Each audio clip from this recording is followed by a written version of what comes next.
Today's daf is daf Samech 60 in Bava Metzia, and we're up to the Mishnah, which is the last line of daf Nun Tet Amud Bet.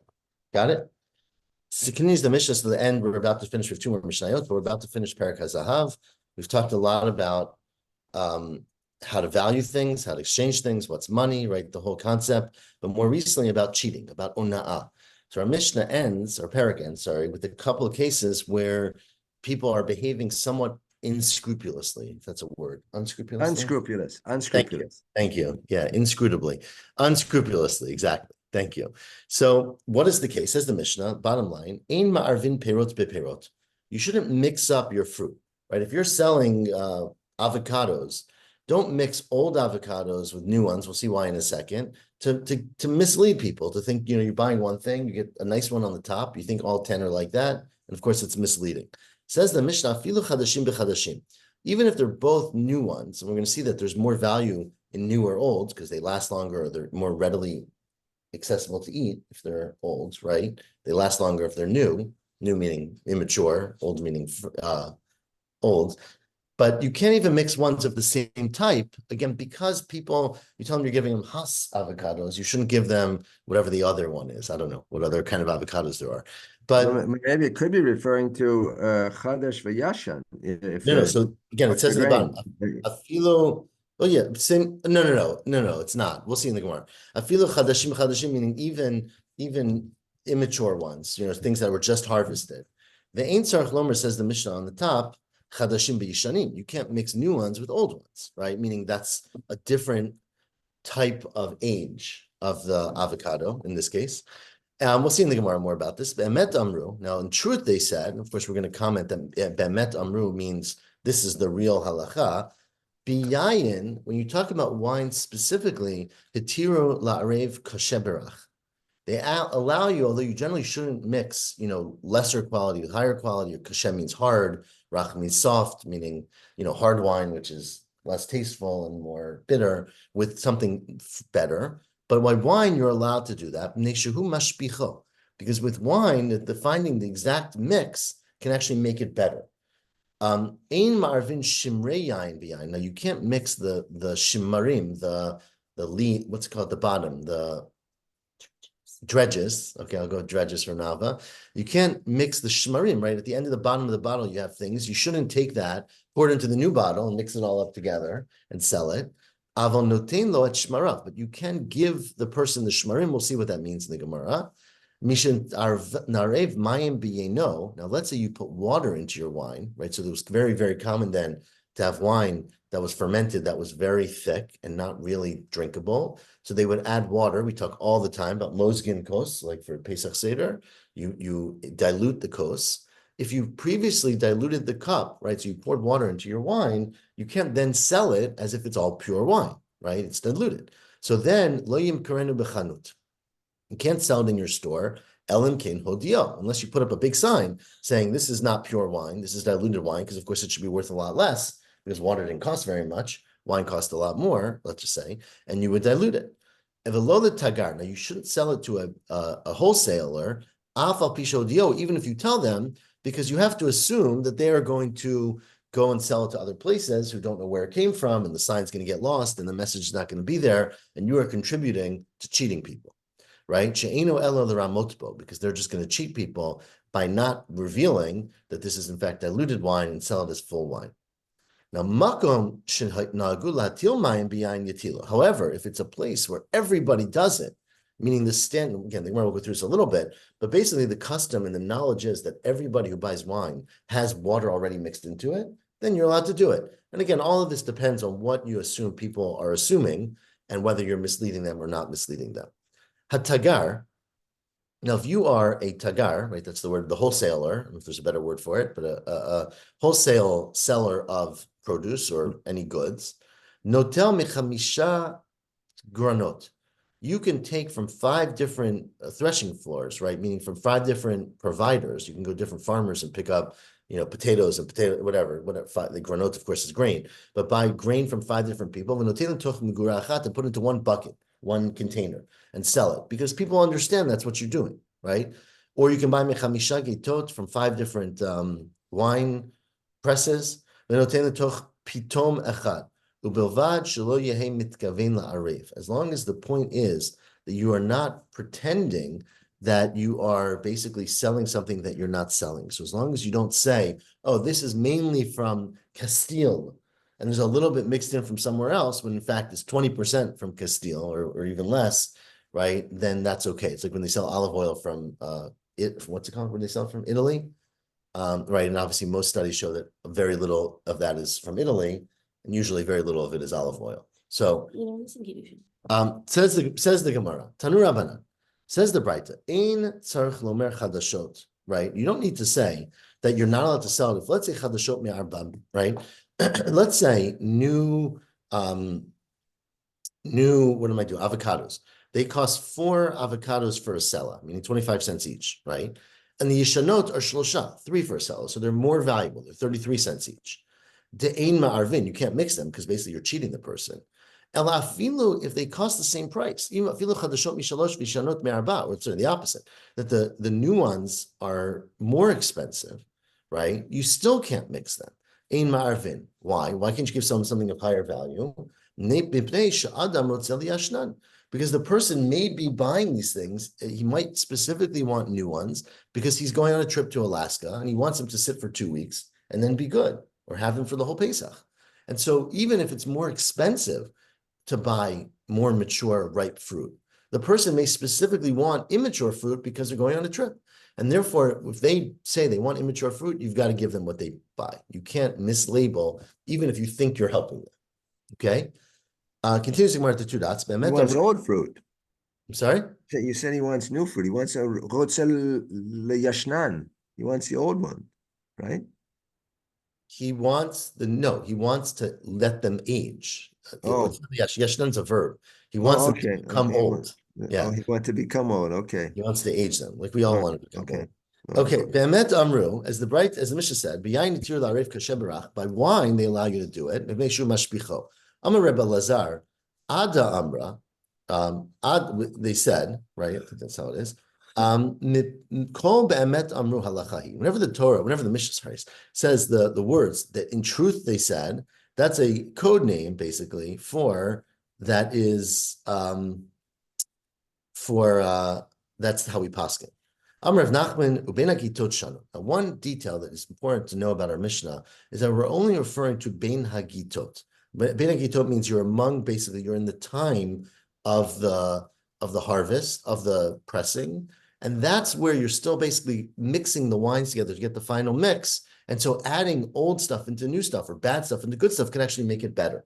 But once this wine has been finally mixed, right, the pressing is done and they're bucked into barrels and it's a year later, you can't then mix bad wine into good wine and say it's making it better, right? Your opportunity to impact the wine is bein hagitot, which is bein hagitot literally means between the pressing floors, but meaning at the time that you're actually initially making the wine.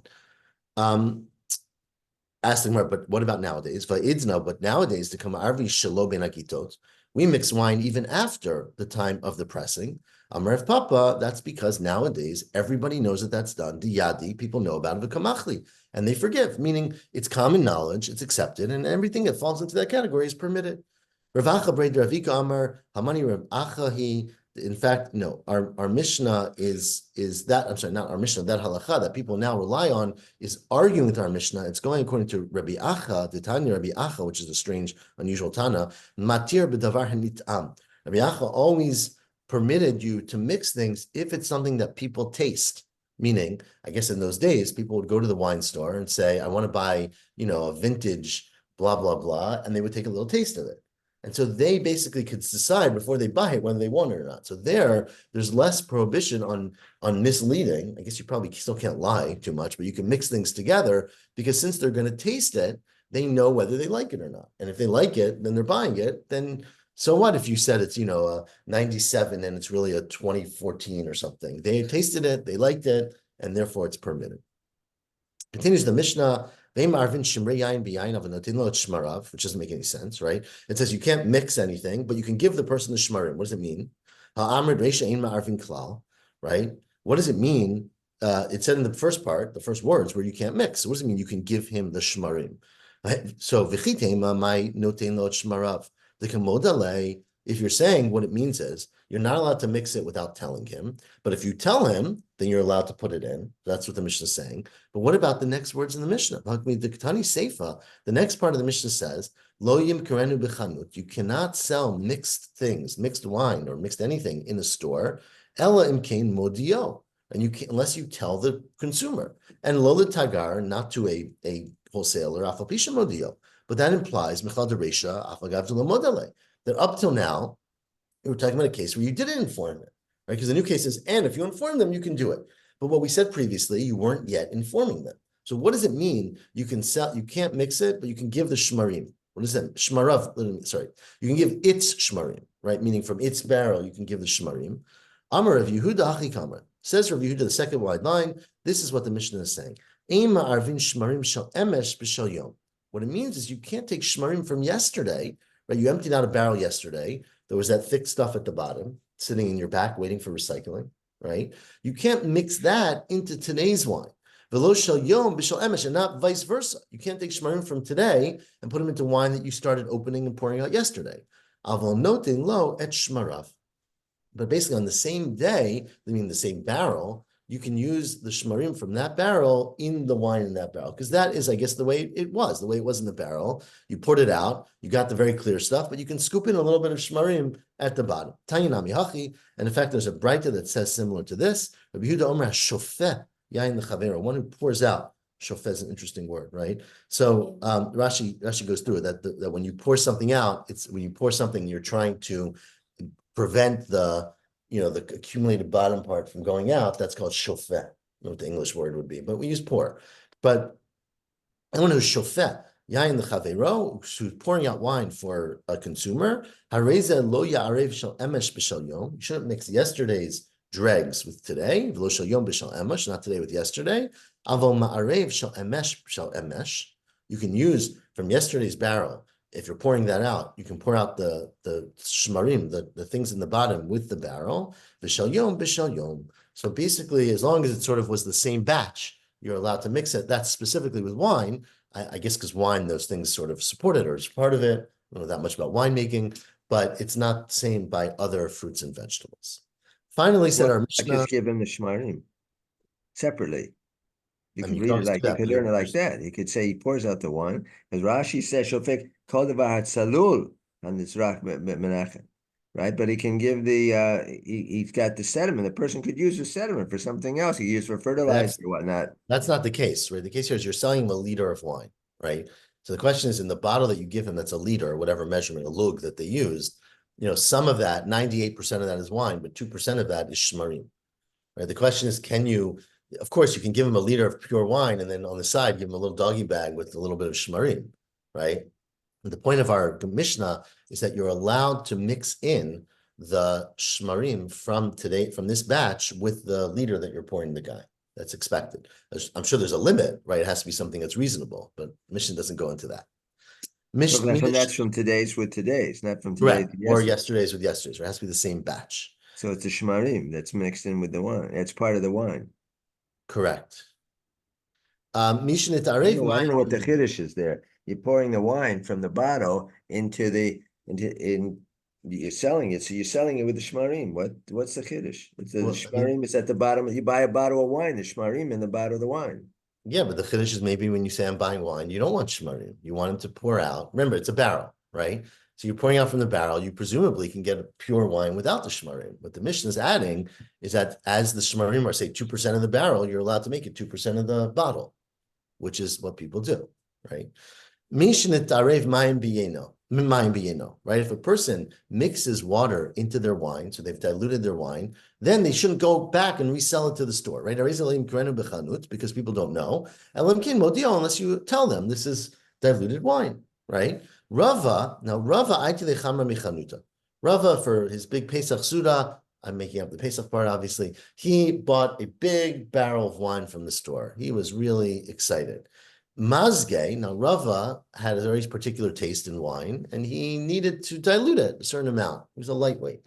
So Rava put a lot of water into it. Rava had his own, everyone had their own shear. It's like when you drink whiskey, not that we drink it on Pesach or anything, but some people put a little water in, some people put a little bit of ice in, whatever. You got to dilute it. So he put in his water, ta'ameh, and he tasted the wine. And lo havi basis, it wasn't basim, it wasn't tasteful, right? It didn't have he didn't like the wine. It was not to his taste. So he did like what you do with Amazon. He sent it back, right? So Shadri the Chanuta, he went back, he sent it back to the store. And he said, sorry, I want a refund. I don't like this wine. So Amalei Abaya said, 1 second, how can you send that back to the store, right? You're basically taking wine that's diluted, you're selling it to a store or giving it to a store, he's going to give you your money back. Then the storekeeper is going to go sell it. You're not allowed to give wine once you've put water into it to a store. So Amalei Abaya V'Hanansna, we learned in our mission of below Tagar, you can't give it to a business guy, a wholesaler, sorry. Afa Pisha Hodio. So assuming the store was like a wholesale, it's like Amazon, right? You're not allowed to send it back to the store because even if you tell them that it's diluted, which of course Rava told them, he didn't lie to them, right? But you're not allowed to give it to them because you're afraid you're going to sell it. Amr lay, so Rava said back and said, no, I'm not worried about it because Mizga Didi made yadi.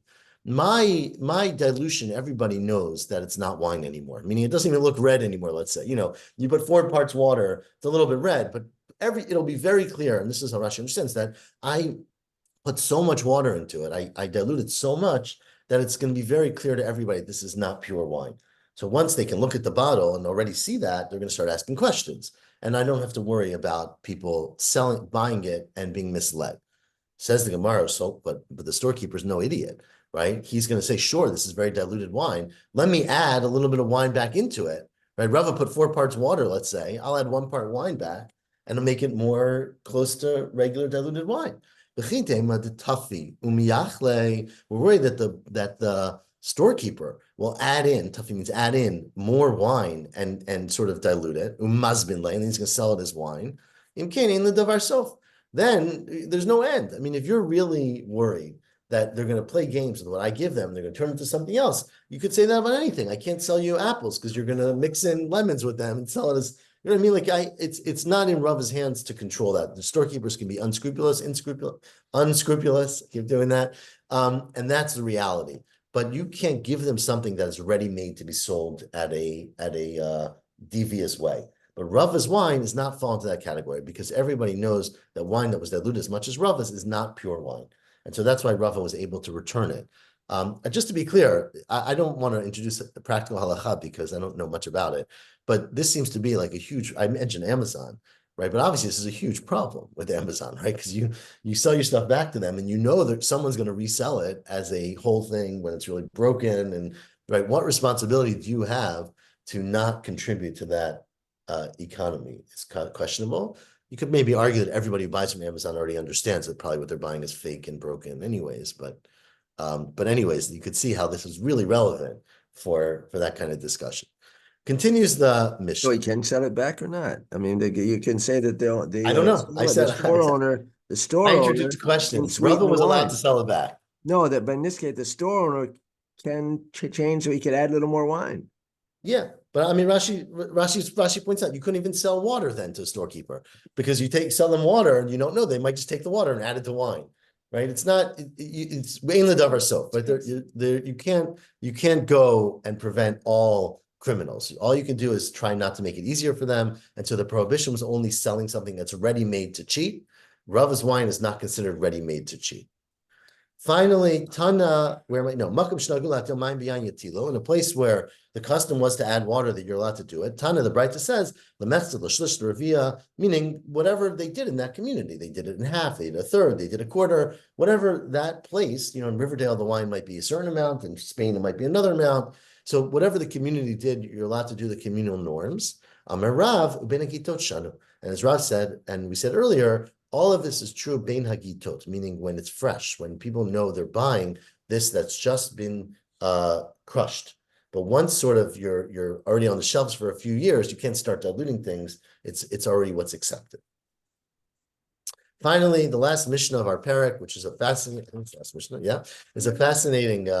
last addition to cheating, and that is Rabbi Yehuda Omer. Rabbi Yehuda says, you know what? You've got to be very scrupulous in your business. Lo yachlok echenvani klayot ve'egozim l'tinokot.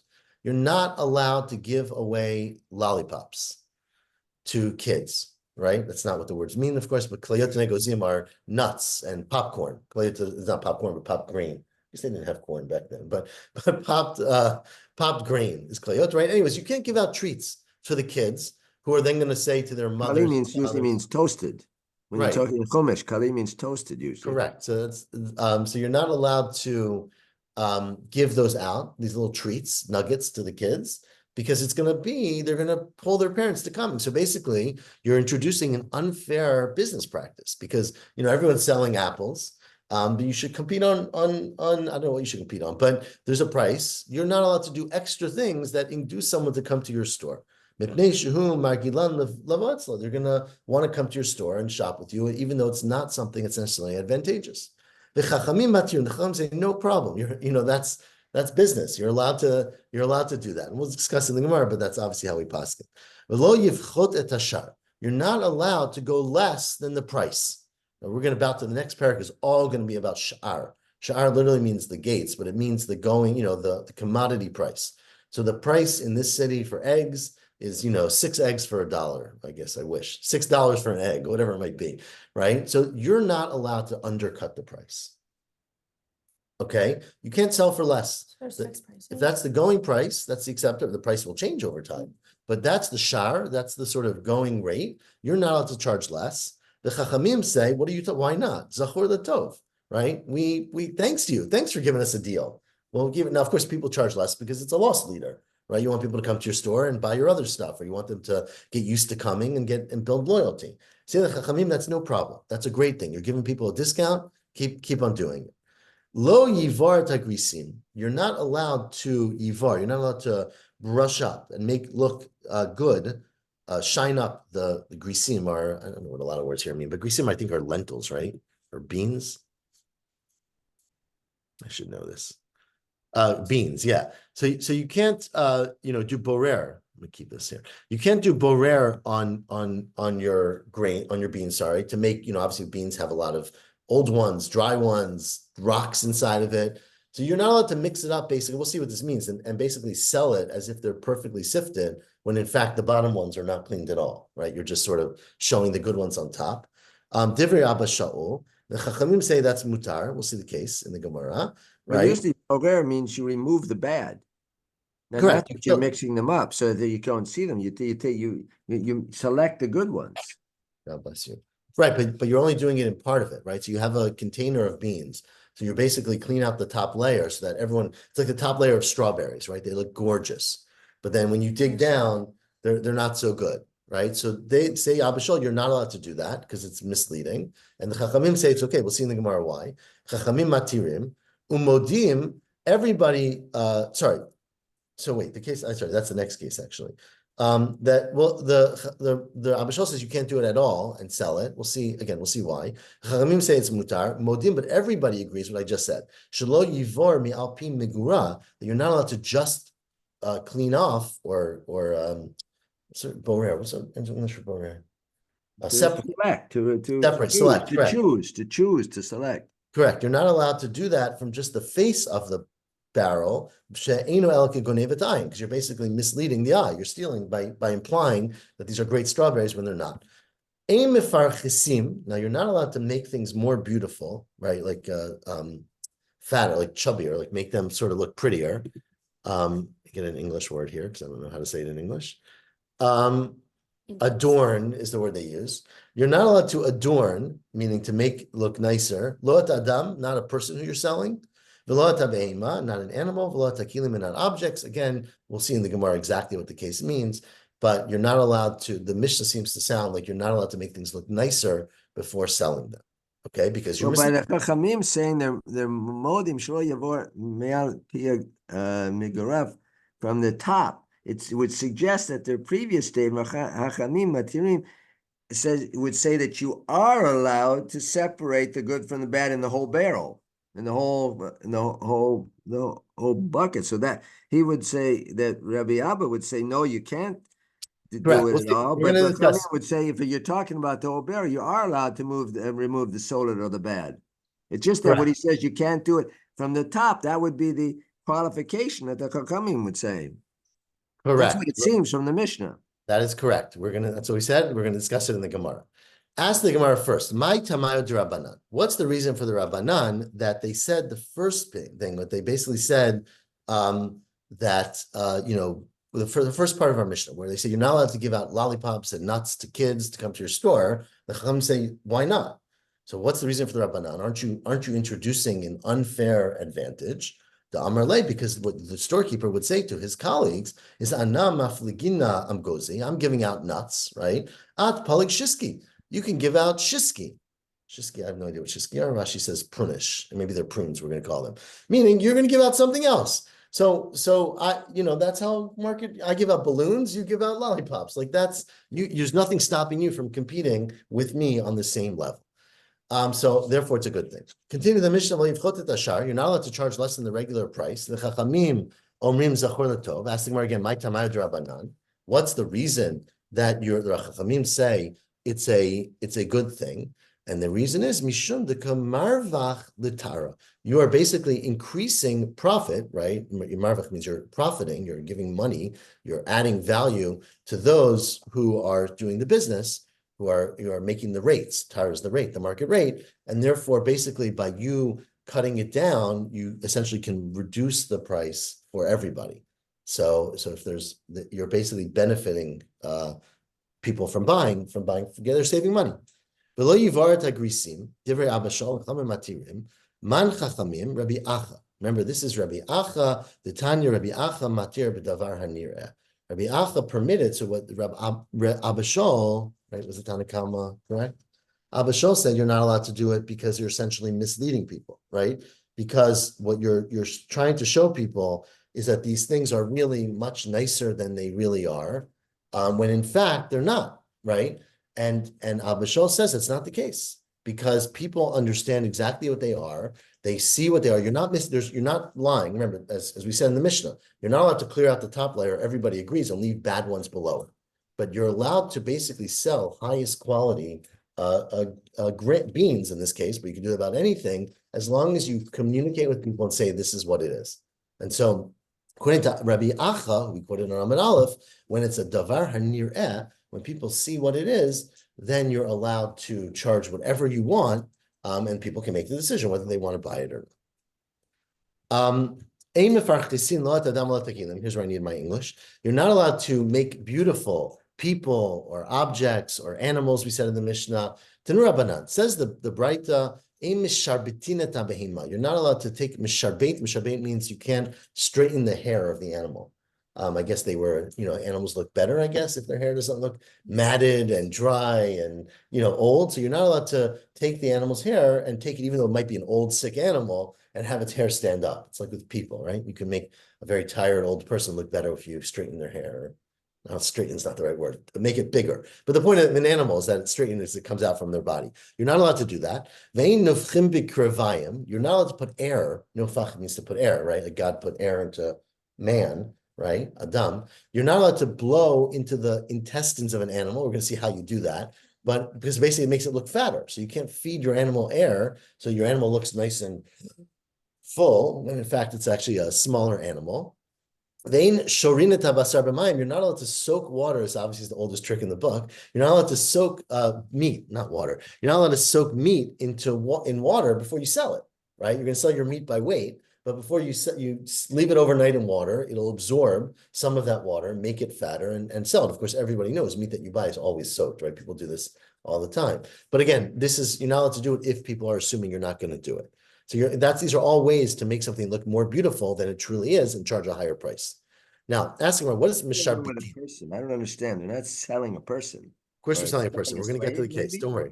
We are selling people. And we're going to see exactly, we're just going to ask how you make a person look better. Of course, you and I all know you just straighten their hair or make it stand up. But unless you're talking about slaves? We are talking about slaves. We're going to get there. Don't worry. Oh. Says the Gemara, let's do the first one. What's ein mishar bitin, right? What does that mean you can't make the hair straight? How would you make the hair straight of an animal? So hacha tergimo here, I guess here means probably in Bava, I'm guessing. Bava. Yeah, here they interpreted that to mean Maya de Chizra. You can't use water from Chizra. Water from Chizra, Rashi says, as is my English, that's from bran, right? They would put water into meisubin, into the the bottom part of the grain, and the water, I guess, would absorb some of this. I don't exactly know how it works. And then you feed that water to an animal. They drink it, and then it causes their hair to stand on end. It's very good for The them. grain absorbs the water. Well, no, what? Grain Sorry, absorbs water. if you're not the point, and then the animal's eating the grain, right? Or I think they're drinking the water, actually. I think it's the opposite. The animal then drinks the water. But the bottom line is not the water. You're not selling the water. It's it's like using shampoo with, you shampoo with oats in it or something. I don't know. So it basically gives something to the hair that makes it look healthier, even though it's truly not healthy. So that's something that they would used to do, but it's misleading. And Zeiri Amar Kahana Mizakfatar. Zeiri said, no, you just take a comb and you straighten it, right? You push it on end. So that's very straightforward. That's what they probably did all the time. And you're not allowed to do that. Shmuel, when his customers came to his buyer, his Balabatim came to him and said, what can we do? He was Shara Lemirme Tume Lisarbla. He allowed them, I'm using my Safari here because they're hard words. He allowed them to place edges, tumera fringes they call them, but edges on a coat that you're selling. Meaning you have a regular old coat, but you sew a little bit of edge on it, and all of a sudden everyone thinks it's very fancy. So you added 20 cents of sewing and you charge $20 more. Shmuel said that's okay to do. Rabbi Yehuda was shara the kaskose karmi. Rabbi Yehuda allowed you to do something very similar with other clothing, right? You're allowed to put here again. He says you're allowed to clean and adorn ornamented garments, right? So meaning you can fancy up new things that are very plain that you're selling. Rava shara lemedak sadre. Rava allowed them when they were selling Rava store. They sold linen. So Rashi explains that you're allowed to comb it in a way that's how I think Rashi. It's not what he says, but that you're allowed to comb it in a way that makes it look finer, right? So the linen looks more thin and tapered, So anyways, you can make it look nicer. Rava Shara L'Tzalume Giri. Rava allowed you in his military store to actually draw nice things on the arrows. So you don't want just a regular arrow. You want a very nice red painted arrow, right? And Rav Papa Rashmul Shara L'Tzalume Dikule. Rav Papa allowed them to draw on baskets, right, to make them nicer. Again, the basket's whatever it is, but you make a fancy basket. So these were all people allowed their shopkeepers to upsell a little bit, make their things nicer. Ask the Gemara, does not that contradict our Mishnah? Our Mishnah said you're not allowed to make things more beautiful above their regular value. Our Mishnah said you're not allowed to make things more fancy when you sell them. So how can you do all these things? Explains the Gemara, Lokasha, habicharati habatiki. It depends on whether it's a new item that you're selling or an old item. If it's an old item and you're painting on it and drawing on it and beautifying it to make it look newer, then you're misleading. You're taking your 20-year-old car and buffing it up so that people think that it's much newer. That's considered misleading. But if you take a new car and everyone knows it's new and you draw on the side to make a little arrow, so that it looks cooler, that's totally permitted and people might want to buy it because of that. So it really all depends on whether you're trying to make it look nicer in some way or you're trying to deceive by misleading in terms of how old or how weak or how tired this thing might be. And so again, it always depends on context. And probably in my example, again, not practical halacha, but if talking about a car, for example, if there's a date in the car about when it was created, probably there's no problem with cleaning it up, right? Because they know when it's from. So they've got to make that decision. You're certainly going to pay more for a car that had a detail than a car that didn't, but that's on you because you know when it's from. So anyways, halacha, you should ask Shmuel if you have any questions. Tznan, ask the Gemara. Where am I up to? Tznan. Nope. Pirkus Adam Mahi. So your question, Ken's question. Pirkus da Adam Mahi. How do you beautify a person? How do you make a person look nicer? You give them a makeover, right? So it says in Gemara, Ki ahua dohu avda saba. There was this old slave. There was an old person who their life job was a slave, right? I don't know how they got out of their previous job. They didn't have any independent skills. And their job was to go around and be a butler, like the never-ending story. What was that book called? Remains of the Day. And that was their job, was to be an assistant, a slave in those days. So, but this guy happened to be 90 years old. So he had a hard time finding work because there's not a big market apparently for 90-year-old slaves. I made up 90, but he was old. He was a Saba. So what he did was he went and got a makeover. Azot Saveh L'Reshe, he dyed his head, his hair, Ula Dikune, and his beard. And he looked like a nice, and he probably put on a lot of makeup, and he looked like a nice young person. Ata the Kamei de Rava, he came in front of Rava, Amarle, Zivnin, buy me. I'm wonderful, I'm a good worker, I work hard, I'm looking for employment. Buy me as a slave. Amarle, and Rava said, I don't buy slaves. I'd rather give business to poor Jewish people rather than buy a slave. I quoted the pasuk, the Mishnah. Sorry, Yiyu aniyim b'nei beitecha. You should have poor people who don't have enough money, make them part of your house so they'll work for you and you'll feed them, but not have slaves. Rashi says it's Jews, right? So you should support Jewish poor people over hiring cheap labor. So he didn't hire. Of Papa Bar Shmuel. So he went to the next rabbi in the row. He went to Rav Papa Bar Shmuel, and Rav Papa Bar Shmuel said, "Oh, it's a great deal. For $50, I got myself a nice slave, Zavne, and he bought it." So then Yumachad one day comes and Rav Papa Bar Shmuel says to his new slave, Amrle, Ashkai and Maya, go draw some water for me. You know, the well might be 10 miles away. Go draw me some water and heat it up and serve me. So this guy went to the bathroom. I don't know exactly where the bathroom was. So he made his hair and his beard white again. So he brushed out the dye, right? Chivra means he made it white. And then he came back and he looks like an old 90-year-old man. And he said to his new master, I'm older than your father. I can be your Zaidi. And you're asking me to go drug water for you? Do you have no humanity? What kind of person are you? So Rav Papa Bar Shmuel saw that he was hoodwinked. And Karya Nafshe, he quoted the pasuk about himself in Mishlei. It's a tzaddik mitzara nechalatz. A righteous person like Rava, he's saved from a bad situation. V'yavo acher tachtav, and another one, meaning me, the pasuk does not say that, of course. Another person will come in place of him. The pasuk says v'yavo rasha tachtav, which I guess he didn't want to say that about himself. So he paraphrased Mishlei and said v'yavo acher tachtav, that I basically lost out because I'm not a tzaddik like Rava, and I fell for this guy. Now, what this guy did was inappropriate, and I guess he should probably get a refund. But that's what the Mishnah says you're not allowed to do. Hadron Allah Chazahav, that is the end of Perek HaZahav. Let's continue. We have 10 minutes, 7 minutes till Shacharit. And this is a very, very, very hard Perek. I'll start with that introduction. It doesn't get that much easier. But the beginning is not so hard. The pasuk says, Rose has psukim. I'm going to read Rose's psukim. There's something on the page of what? There's no psukim? Oh, I didn't say. Because it's Well, what does it mean, Zakef? Rashi says, Sharal Zakef. Which Rashi? When he Standing up talks tight.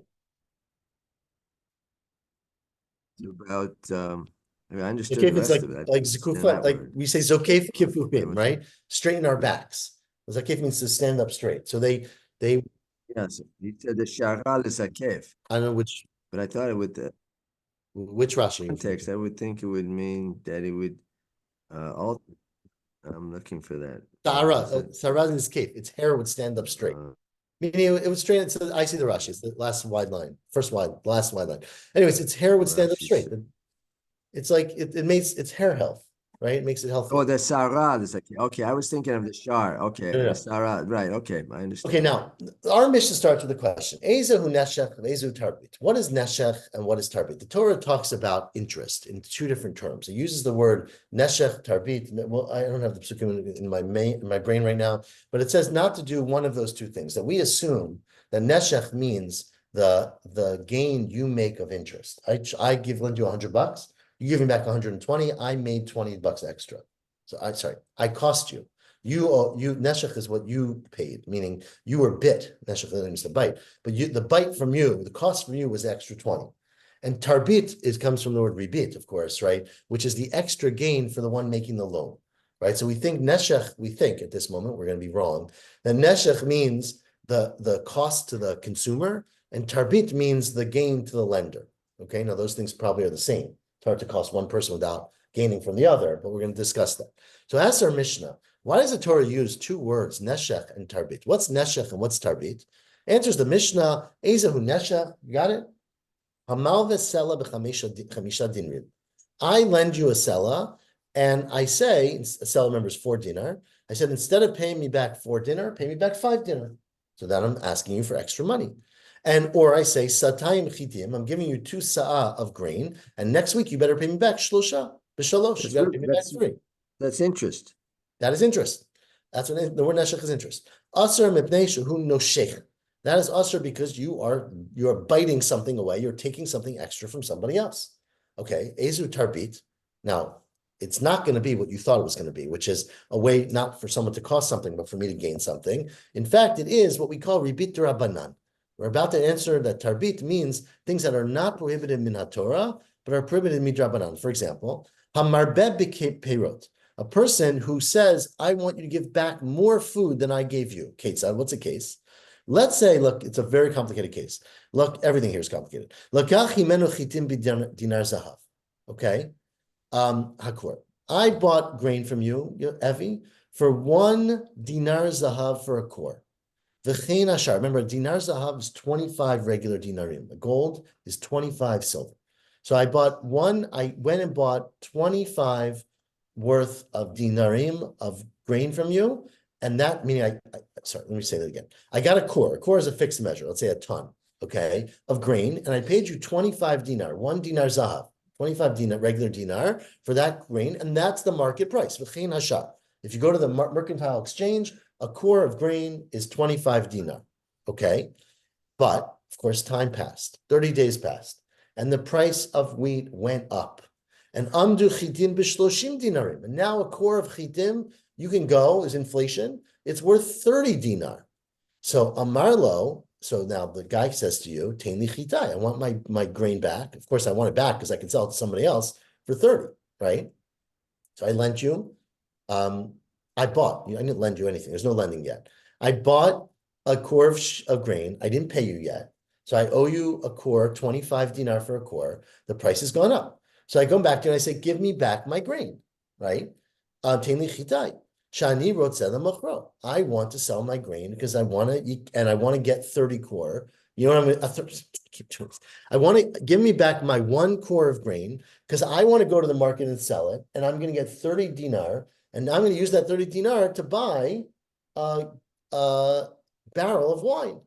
I was never able to afford the wine because it was 30 dinar. I only had 25 dinar. But now my grain has gone up in price. I want my grain back. I'm going to go sell it, and I want to buy a core of wine. I want to buy wine. Okay. But the other person didn't pay him the 25 yet, did he? The other guy didn't pay him anything. He borrowed grain. He was going to pay back grain. There's no cash going on here yet. We're going to get the cash, right? He said, I'm lending you a core of grain. At the end of a month, there's no lending. You said it's selling. It's true. We'll get to it in a second. He didn't, you're correct. He gave him a core of grain. He didn't give him any money, but he owes him the money that was worth at that time, let's say March 1st, which is 1 dinar zahav or 25 silver dinarim. Okay.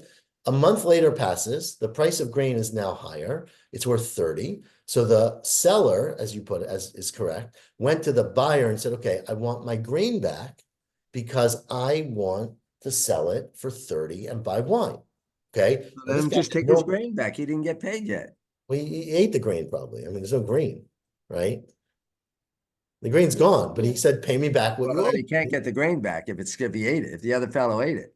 So there's no issue then. Correct. So he says to him, instead of giving me money, I would like you to give me the grain that I gave you, give me an equivalent core of grain so that I can sell it and buy wine. Likach behem yain. Amarlo, so this guy says, the buyer, let's say, says to the seller, Harei chitecha asuyut alai b'shloshim. Look, I don't have any grain to give you, but I basically would give you grain today. If I went to buy grain to give you today, I'd have to pay 30 shekel in order to give you grain. And I don't have 30 shekel and I don't have grain. But you know what I have? I've got wine. So I want to give you wine. I'm going to give you 30 shekel worth of wine. The yayin ain't low, but he doesn't have that wine. So again, all of these details are going to go through in the Gemara, not today, just unfortunately, but there's a lot going on here, right? Because each one of these details, perhaps if you just gave him back money, that would be fine. You give him 25. You can't give him 30 maybe, but can you give him the same core of grain, which is now worth 30? You probably could. But what you want to do now is you want to exchange that core of grain, right, into 30 shekel to 30 shekel of wine. But is that considered to be ribit? It is. But that was not part of the original agreement. Correct. Well, it's only not part of the original agreement. You're giving him back more than what he gave you, right? So even though it is today essentially exactly what you owe him, because today you want to give him back a core of grain, and a core of grain is worth 30 shekel, but then converting that into wine is problematic. Again, the Mishnah makes it sound like it's only problematic if you don't have the wine, right? If I basically said to you, look, I can't give you back grain, but I'll give you wine. I could give you wine today that's worth a core of grain, which is more than what you gave me initially. Right. So, anyways, these are all the details that are going to be discussed in the Gemara. You can see why it's Well, very it wouldn't necessarily. I don't know. It wouldn't necessarily be ribbit. I don't know. okay. The Mishnah I'm says it is, thinking but about we're going that. to I wouldn't. discuss. If he owes him now 30, That's he well, owes him a that's core problem. of grain. He and owes the him core- 25. Really, the deal was for 25. So the So fact that it went up in price, that's the first guy. It's his problem that he didn't collect the money on day one. Maybe, okay. Well, maybe. let's get to it in the Gemara. You can see why. But let's finish today's daf and just shoving the Ribit D'Oraita. From the fact that you went away from Ribit D'Oraita, which is where you say explicitly, I'm giving you 4, you give me back 5. That's D'Oraita. And you said a case of Ribit D'Rabanan where you have grain and wine and other stuff and the price is changing.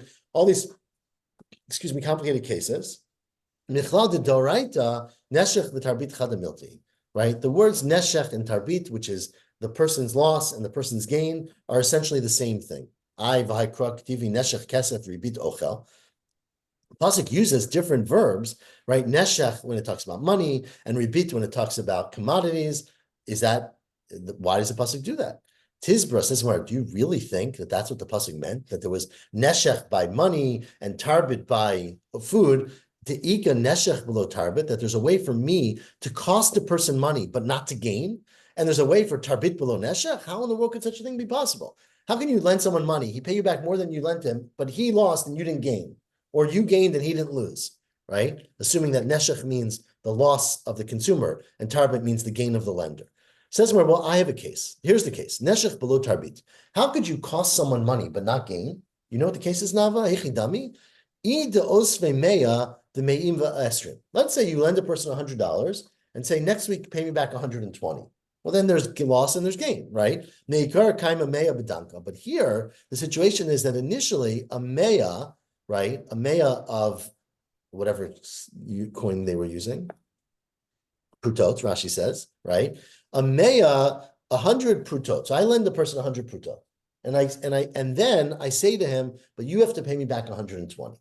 But it turns out that on Tuesday, let's say April 1st, when I lent him 100 prutot, it was worth a danka, a sixth of a sa, right? Of a dinar, I guess, right? It was worth a sixth. Ulebesof kaima mea ve'esrim bedanka. But then the price of prutot went down, and 120 prutot are now worth a sixth. So basically, on April 1st, I lent him 100 prutot, which was worth a sixth. On May 1st, he pays me back 100 prutot, which are 120 prutot, which are worth a sixth. So it turns out that he lost 20 prutot because he borrowed 100 and paid me back 120. But I didn't gain anything as the lender because the bank got a sixth worth of a sa and then a sella and got back a sixth worth, right? So let's read that inside. You're going to see why. Obviously, it's not true. But neshech ika, that's considered to be a loss to the borrower. To kanachetle, he lost money. He had to pay 120 shekel, 120 prutot when he borrowed 100. Right? He gave me back something that he didn't get. He got 100, he gave me back 120. But tarbit there's no gain to the lender, right? To let le ravcha, he has no profit. The danka osve, he lent a sixth of a money. The danka kashakomini, he took back a sixth, so he didn't actually end up gaining anything. Okay, but that's obviously you're choosing to look at one at the pruta and one at the danka. That's very arbitrary. Sof, look, ibater meikara azla. If you go after the original, meaning go after the original value, which is 100 pruta to a danka, then you pay back 120. Hari neshech tarbit, you pay back more and you gave more. Ibater besof azlat. If you want to look at what it's worth currently, which is less, then there's no one lost money, right? Lo neshechika, lo tarbitika. So it doesn't make any sense to look at one person based on the prutota, one person based on the danka. And let's look at it the opposite way, the two, and the other way. Tarbit below neshech hechidami. What would be your case where the bank gains, but the borrower didn't lose, right? Ida oziv mea b'mea. You lent 100 b'mea. You lent 100 prutot, and you said, pay me back on May 1st, 100 prutot. And meikar kami mea bedanka. On April 1st, 100 prutot was worth 1/6. Ula besuf mea bechumsha. And by May 1st, 100 was worth 1/5. So, right? So, meaning it became more valuable. So then the person paid you back 100 prutot. So basically, he gave you exactly what he borrowed. He borrowed 100 pruta, gave back 100 pruta. The bank got something that's more valuable because prutot have gone up in value. Says more, but the same thing. If you go after the original thing, which meaning the original value of 100 to 6, then lo neshech equal like tarbadika. He gave you back 100. There's no change in value. If you go after the final value, where 100 is worth 5, then hari neshech re tarbit. Then basically he's losing and he's gaining. So there's no way to differentiate. There's no way to split up. One person losing, one person gaining. Ela marava. You can never find a case where a person loses and the bank doesn't gain, or the bank gains and the person doesn't lose. They go hand in hand. The Torah only said 2 descriptions of don't do neshech and don't do tarbit is la'avar alav b'shnei lavin, to make it doubly bad. The Torah used 2 adjectives, 2 maybe verbs, adverbs, to describe this, to make it doubly bad if you give ribit, if you lend with ribit, because you're over neshech and tarbit, even though they're really the same thing. They're just different ways to express the same prohibition. One is from the view of the consumer, and one is from the view of the lender, but there's no way to have one without the other. So now that's the conclusion. So therefore, our Mishnah came to explain and said, so what is the difference in neshech and tarbit? One refers to ribit d'oraita, which is when you very clearly say, I'm lending you 5, I want you to pay me back 6 or whatever number. And one is ribit d'rabanan, which is these complicated cases where you lend fruit and you get back something of value that went up in value, went down in value. And we will continue to discuss these very complex cases of changing values in this parak ahead. We're going to stop here, and I think I don't know if you'll be able to make it tomorrow, but I'm not here. It's Chag, and David Schwartz is doing Daf Yomi in person 1 hour before Mincha at HIR on Monday and Tuesday at Tanu Rabbanon. Okay, have a wonderful day. Chag Sameach. You got this. Okay, bye now.